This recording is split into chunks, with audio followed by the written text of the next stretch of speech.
Hey friends, Ryan Dohrn here, your global sales advisor. Here comes your sales tip and marketing tip of the week. All right, why aren't you doing videos? Let me ask you that. Oh, Ryan, people won't click on videos. They're afraid that it's going to be a virus. Really? Because people click on my videos all the time. You just clicked on this video. All right, sales videos are a little bit different. Whether you're using Loom or you're using Soapbox or Cloud HQ for Gmail, whatever you're using, I find that people will watch videos. Now, they don't want to talk to me. They don't want to talk to you as a salesperson. Remember that study online, 89% of some people would rather go to the dentist than talk to a salesperson. But I find that people will watch short videos. Now, the subject line needs to be short video for you.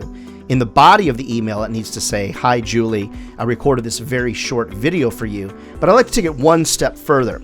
Hi, Julie, I've been trying to get a hold of you, so to speak, and I thought I'd record you a quick video to tell you what I was calling about. That's the critical piece.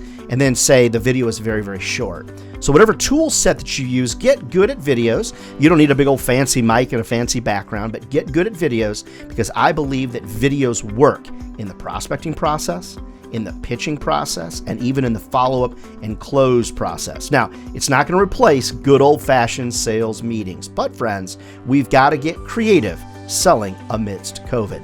I'm Ryan Dohrn, your global sales coach. Follow us online, subscribe to the YouTube channel down below, or visit us over at Facebook, Ryan Dohrn Live over at Facebook. Just remember, friends, if sales was easy, everybody would be doing it, and they're not. So we're either crazy, which is possible, or we found careers that'll feed our families for a lifetime. All right, check me out over at ryandohrn.com. We'll see you next time.